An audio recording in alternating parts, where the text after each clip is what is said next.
Over the past 5 years, the Atlanta Hawks have lived and died by the play of Trae Young, and since their conference finals run in the 2021 playoffs, Atlanta hasn't been able to find any consistent postseason success. In the following 2 years, they got bounced out in the first round, to then outright miss the playoffs in the next 2 seasons. So going forward for Atlanta, a choice had to be made. Do you continue to build around Trae and hope you catch lightning in a bottle again? Or do you bank on the young talent that's already on your roster and adopt a new playstyle? But with Trae being sidelined for the last 13 games, the choice for Atlanta was pretty much already made. And throughout this span of games, they've unlocked a brand new version of Jalen Johnson, where so far this year, he's one of the 10 players across the league who's averaging both over 7 assists and 20 points per game. In this video, we're going to look at how exactly Johnson is being used without Trae Young in the lineup, and whether or not it's going to be sustainable for Atlanta going forward.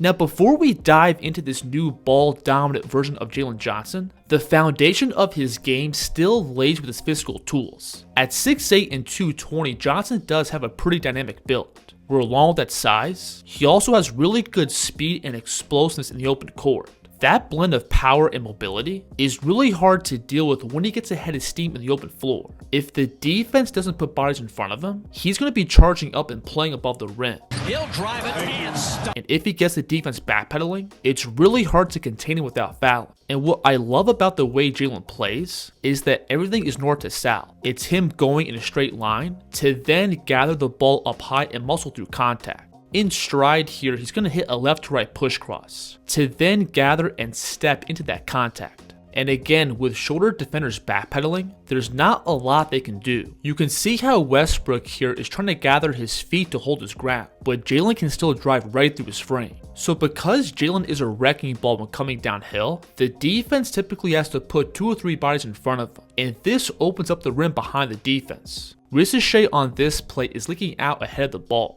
And look how his man just straight up leaves him to meet the ball at the free throw line. And that's another wide open lob at the rim. Jalen as a passer has also leveled up this year, where he's been scanning the entire floor really well, while adding some crafty deliveries to his bag. Look how he's going to lead this cutter here to the rim, with this wraparound left-hand bounce pass. This is also a big time read, where he reads the cutter here collapsing the defense, so he snaps his baseball pass over to the opposite wing. Johnson.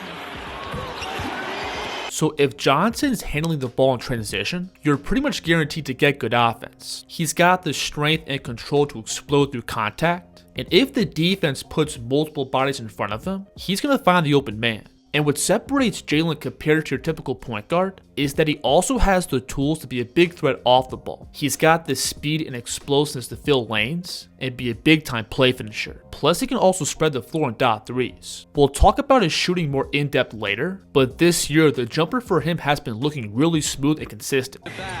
Johnson for 3. Yes. So Johnson has the build and skill to play literally any role in the open court.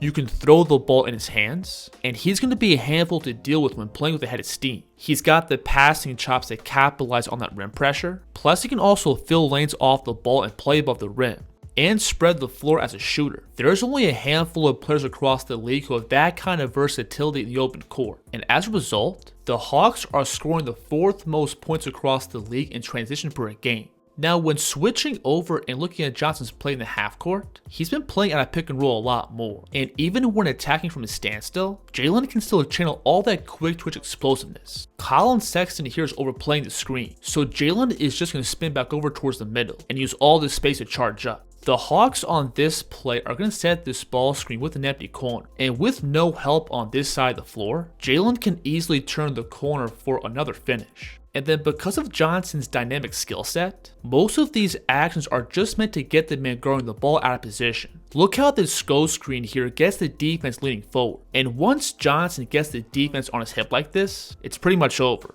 Now, Johnson being able to handle the ball and turn the corner out of pick and roll isn't really a new thing. The big development that Jalen has had this year is the mid-range game. Because defenses are so freaked out about that downhill driving, there's often lots of dead space that he can just walk into to then sell his feet for rhythm jumpers. and the balance and flow that he has on these shots is really good. He's going to pick up here on 2 feet, and notice how he's going to turn his right hip forward as he elevates to get himself angled to the rim. And Jalen's also comfortable using his body to bump and work his way to spots where he can either drift out into more fadeaways or nudge all the way to the basket. And again, the footwork and balance from all these spots to me is really impressive. He can drive right and spin over his left shoulder, or drive left and spin over his right shoulder. Jalen Johnson for 2. And in general, once he gets himself 12 feet and under from the basket, he has really good touch. He's going to drift out and hit a quick headsy off the dribble, to then attack to his left and float out for a soft bank shot. So that control, patience, and touch in the mid-range, combined with Johnson being a super explosive downhill driver, already gives him a really good foundation as a half-court scorer. If there's any breakdowns at the point of attack, he's going to be charging towards the basket. And if the defense throws single coverage at him, he's got the tools to generate good quality in-between looks. And that improved control and patience with the ball also takes Johnson's playmaking in the half-court to the next level. While bumping his way to spots, he's great at simultaneously reading the floor. And if he draws a crowd, he's always ready to pick up and make the next play. Right here, he's just going to back down Dillon Brooks below the elbow. And when Booker slides across the nail to provide extra help, he's able to find the cutter with an easy bounce pass. Johnson's passing in tight spaces has also leveled up.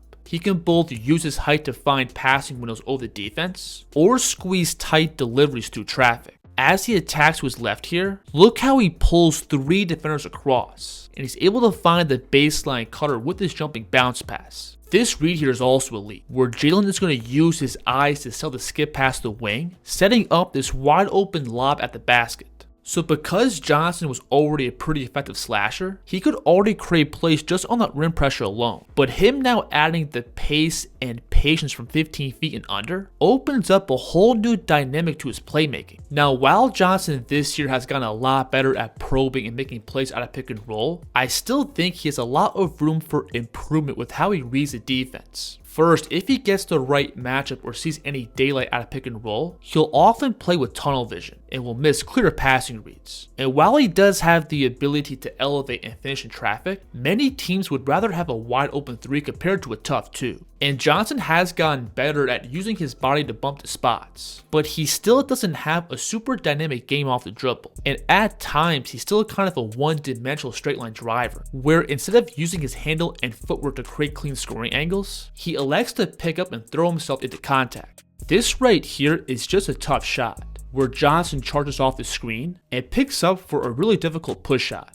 With the ball, if Johnson could just add a couple of go-to moves off the dribble and use that pace to weaponize both his scoring and passing more consistently, he could be a legit number 1 for a playoff offense. His physical tools already make him a matchup problem. His patience in the mid-range has really taken a step up. And as a playmaker, he can both map the floor and deliver passes in a variety of ways. And again, what really separates Johnson from other ball-dominant superstars is that he also has the tools to bring a big scoring punch off the ball. First, his 3-point shooting this year has been really consistent. His volume may not be super high, but if he's taking open, in rhythm catch and shoot 3s, I think he could easily shoot in the low 40s or high 30s from behind the line. Now, the looks he takes may not be super dynamic. He's not going to get into shots on the move or separate for step backs like James Harden, but him just being able to sink open looks is more than enough, especially considering all the tools that he already has from below the arc. And that ability to dot 3s on the perimeter also feeds back into Johnson's slashing game. If the defense scrambles out too hard towards the line, he's got all the tools to attack into that gravity and put pressure on the rim.